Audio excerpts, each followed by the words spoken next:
Zola, Juninho and Solskjaer, then what of the credentials of Dennis Bergkamp, whose form recently has elevated him almost to superstar status here at Highbury, where Arsenal welcome back their captain Tony Adams after an ankle injury. Remy Gard is injured and that's the only change, but Paul Merson is among the substitutes, this only 4.5 weeks after a hernia operation. Leicester will kick off without 8 of their Wembley starting lineup. Grayson, Walsh and Parker are all injured. 2 others are on the bench in the light of next Wednesday's replay at Hillsborough. So defender Colin Hill, who began his career with Arsenal in the early 80s, gets the chance to play again at Highbury and takes over as captain. FA Cup final referee Steve Lodge starts a match which is being played on the same pitch as tomorrow's semi-final between Wimbledon and Chelsea. So Steve Braddock, the Arsenal groundsman, has had plenty of work to do, but it's a superb surface.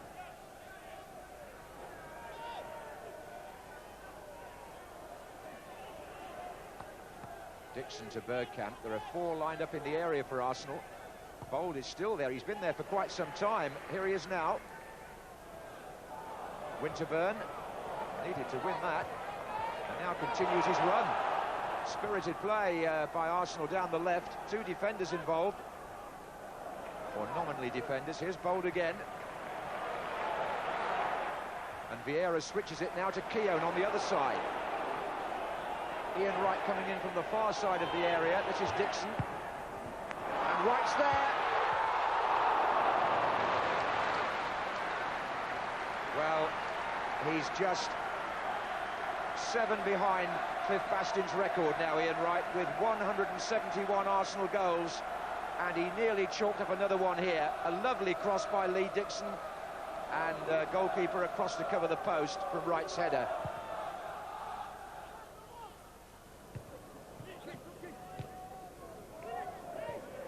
Bergkamp with the touch. This is Wright. Oh, he took it so early. A sign of a player who almost knows he's going to score before he goes on the pitch in more matches than not. How many players would have taken this quite as early as Wright did? He sensed that Keller may have been off his line, and what a goal it would have been, but he got it off the side of his boot, rather.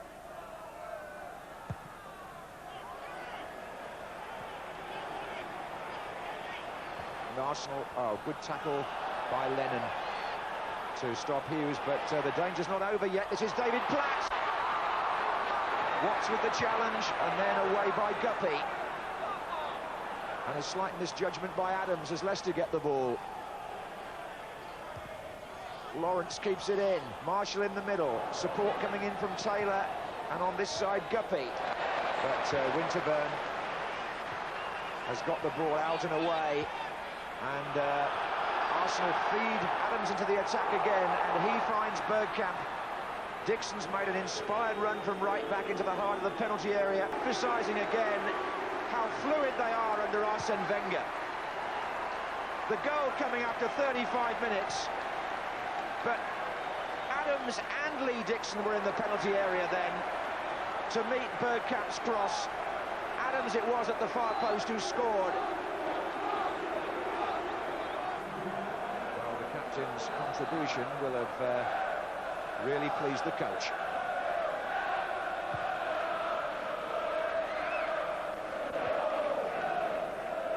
Lennon for Leicester. Guppy. This is Wicklow. Marshall. Oh, good play. Robbins! Well, it was a scrambled save from Mark Robbins' shot by Seaman. Robbins, who on his Norwich debut, I remember, had a great afternoon at Highbury, scored twice a few seasons ago. Well, he nearly scored again here for Leicester. It was a quick turn and shot, but Seaman got something behind it.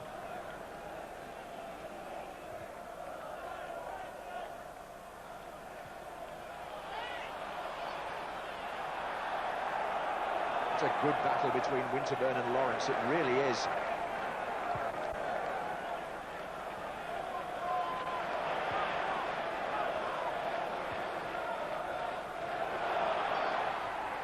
Again, the tackling power of Vieira. And Platt!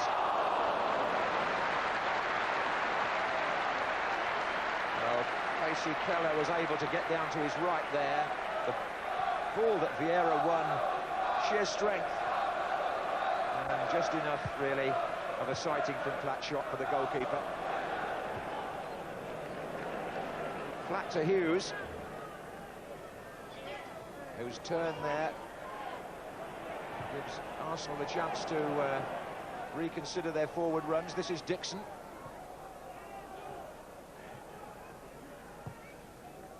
Now Hughes looks for Bergkamp. Vieira striding forward here. He's got Winterburn to his left.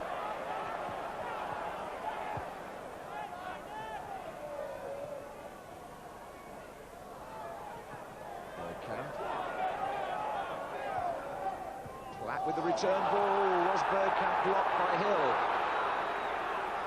It's one to debate, but there's only one man who'll decide, and that's the referee, who hasn't given anything. Well, there was an arm, but it was deemed innocuous.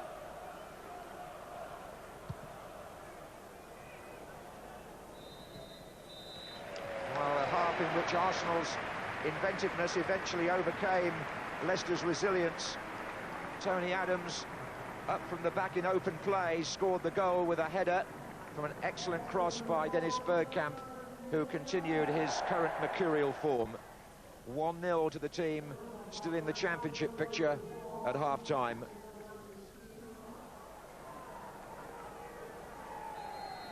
Well, there's something very stately about Highbury in the sunshine. It remains architecturally one of our best grounds, and crowds here this season averaging well over 37,000, which effectively means a full house every week. And if you've got players like Bergkamp and Wright in front of you, no wonder you keep coming. Here's Lee Dixon as well. Oh, and turned over, or rather away, by Casey Keller.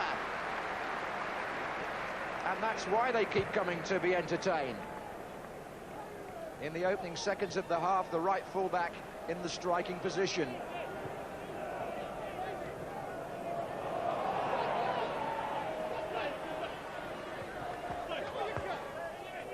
This is Lawrence. Now it's Lennon. Whitlow's in the attack as well here for Leicester.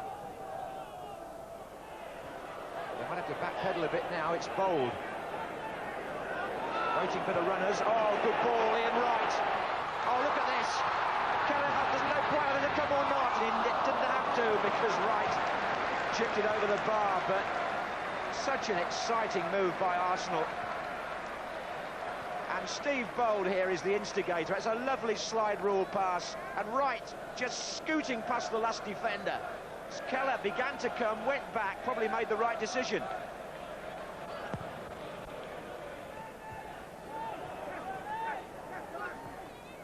Winterburn to Bergkamp. And through goes Hughes. Now Vieira's in the penalty area with Wright. And Keller able to deal with that, but I think he's hurt one of his defenders in the process inadvertently. In fact, they're both injured, the goalkeeper and the defender. And Arsenal still have the ball. Will the referee stop the game? I think he's going to have to if he sees what's going on in the 6-yard box. Colin Hill is the defender down, and I think he collided with Casey Keller, who's hobbling.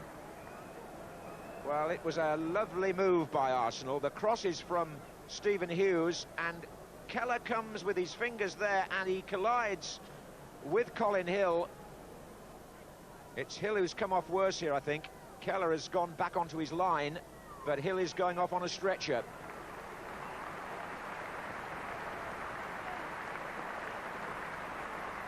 The ex-Arsenal man, captain for the day, wouldn't want to have left the ground in these circumstances, or the pitch anyway.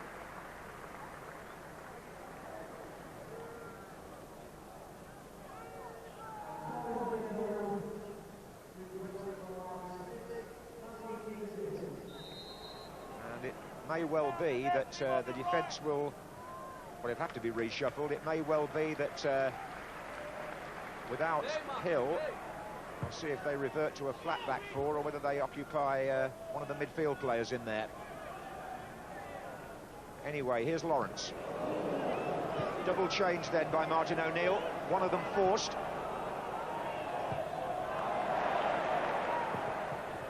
Hughes. This is Winterburn. Two to his right. Bergkamp. What an array of skills this Dutchman has got.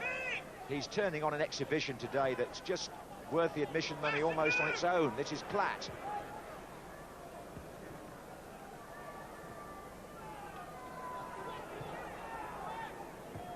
Tucked in to right by Hughes. Vieira. Bergkamp. Oh, look at that pass. David Platt. Oh! Absolutely majestic. Classic Arsenal goal. And wonderful play by Bergkamp. And symptomatic of his exhibition this afternoon. Drawing the defenders in and sliding that into the path of David Platt, who joyfully cracked it across Casey Keller into the corner. What an excellent finish, but what an absolutely delightful ball to him, which makes it 2-0. Bergkamp, who has shone throughout the afternoon, implanted his skills on the game at every opportunity. There's an air now of excitement and enjoyment about their football under Arsene Wenger that has got Highbury in a sort of exhibitionist mood. I understand that Leicester's captain Colin Hill was briefly unconscious after that collision with the goalkeeper, but fortunately the news is good. He's come round, but obviously could play no further part in the game. That's good play by Leicester. This is Guppy. Two waiting in the centre. Nicely done, Lennon. So's that. That was the best move Leicester have had in the second half. Lennon's forced a corner off Keown. So at the end where their following fans are congregated, Leicester here push Elliott forward and Watts. Muzzy Izzet has gone across to take the corner.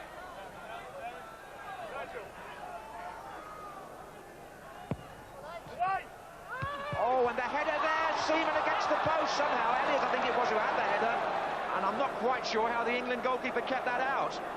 I don't think he is at the moment either.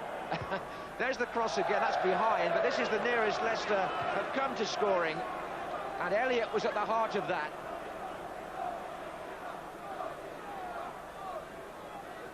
Izzet takes the corner. There's the header by Elliott. There's a player right in front of Seaman who manages to jerk the ball onto the post and keep it out. I think it was Claridge in front of the goalkeeper. Well, that just goes to show that you can take nothing for granted. That's the nearest Leicester have come to a goal.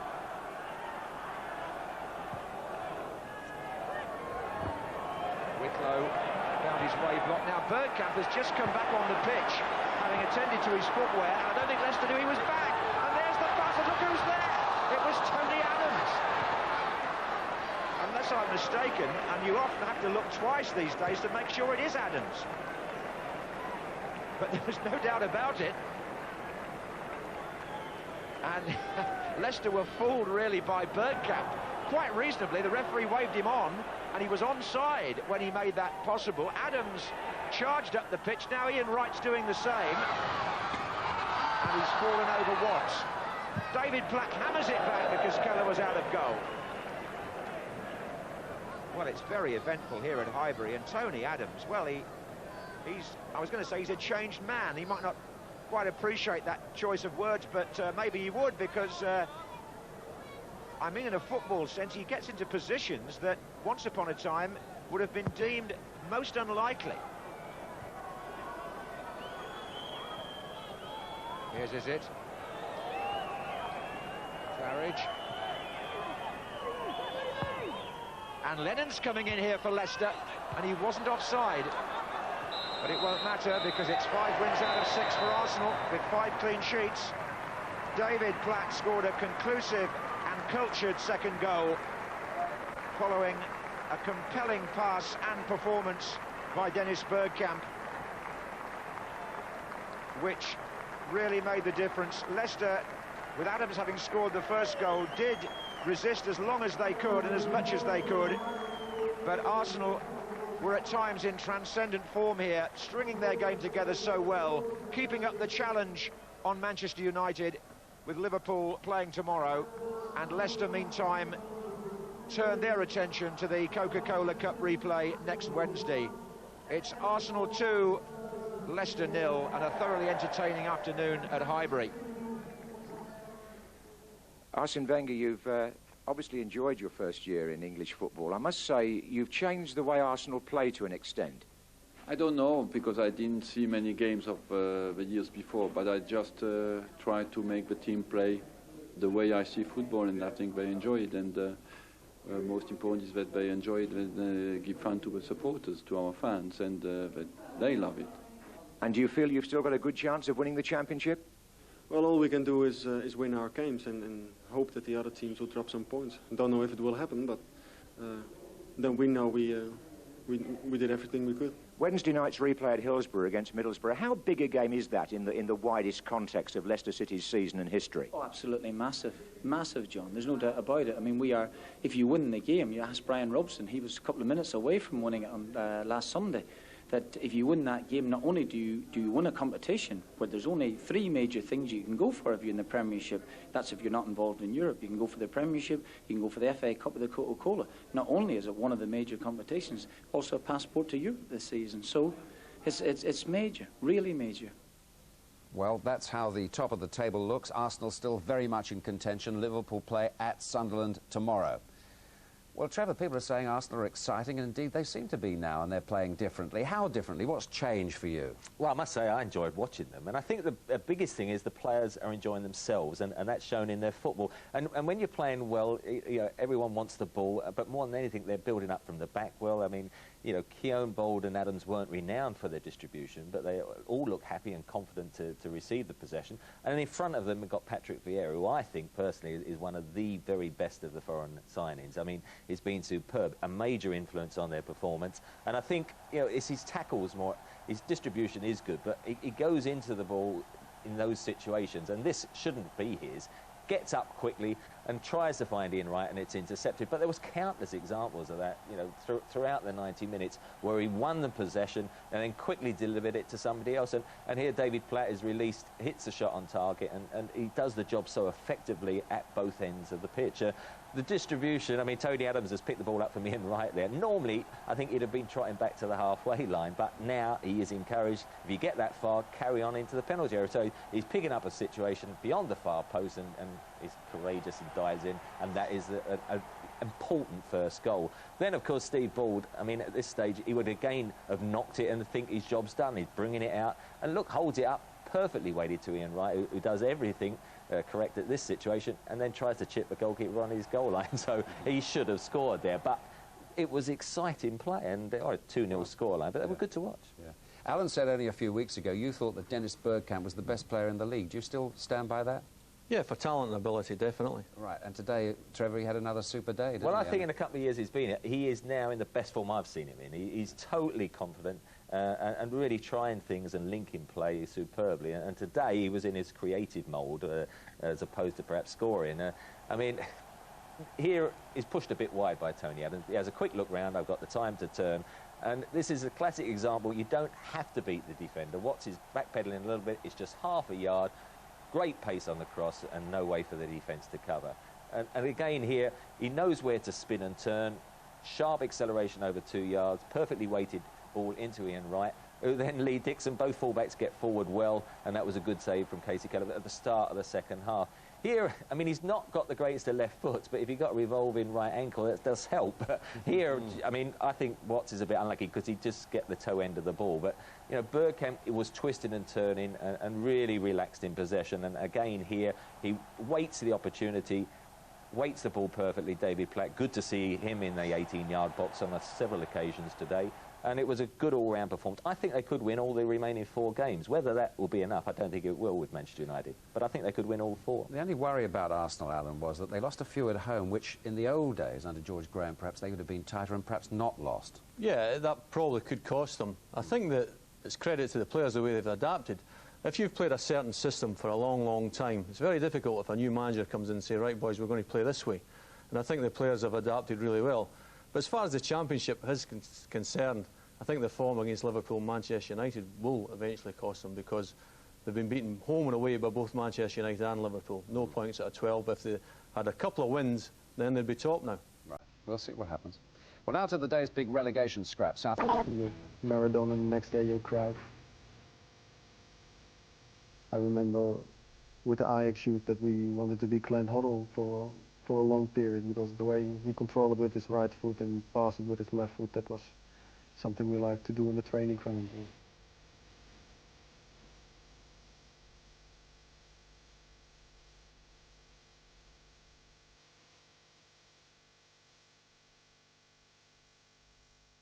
Arsenal's push for the Championship is to some extent due to the impressive form of Dennis Bergkamp. The lad named after his father's hero, Dennis Law, has settled well in North London after a disappointing spell in Italy and believes he's playing the best football of his career. I think so, because you have to keep in mind that this is probably the toughest and maybe the best league in Europe now. Really? Well, it always has been Italy, I think, but with all the Italians coming over here, that should say something, I think. It took him a while to establish himself at Highbury, but when he did it. That was the only thing I needed at that time. I was settling into the team. I got to know the players, they got to know me, so everything was working out. And only the goal was missing. And yeah, when you can do that in a home game with all the crowd behind you, and yeah, everybody wanted me to score, so you could feel. The main thing has been always through my career that scoring goals is the most important thing. And I like to see myself as a player who can provide and make other players score as well. Bergkamp. Oh, look at that pass. David Platt. Oh! You could play him as a striker on his own up front.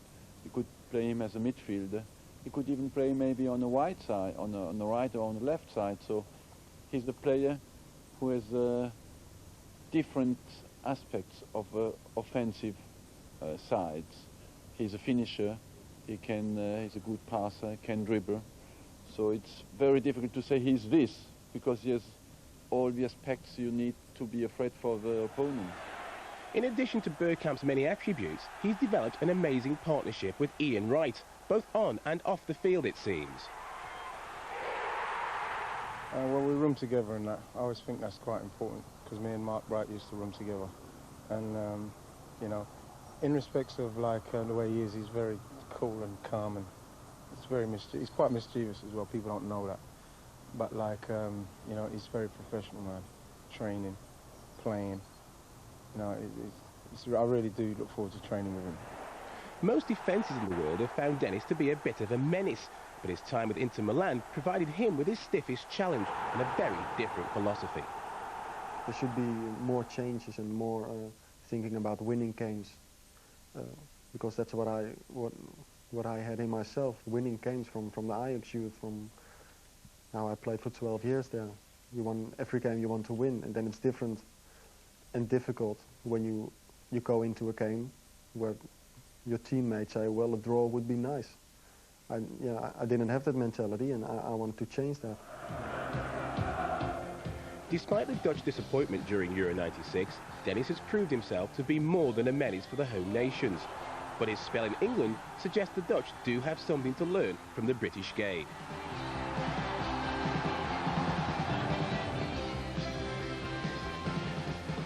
Oh, yes! It's the hat-trick for Bergkamp. Maybe we're a bit selfish sometimes, that we can't really think of the team, but just to do well yourself, and not really like being a team. That's what I found in Italy and England, that you got a tremendous team spirit. The question is, can Arsenal, the league's dark horses, summon enough team spirit to pit Manchester United and Liverpool to the post? It's not up to us now. The only thing we can do is win our games. And if that's possible, we did everything we could. The other teams have to lose some points, have to drop some points, but if it will happen, I don't know. I know the history in the English league, that it could be down to the last game, so that would be great.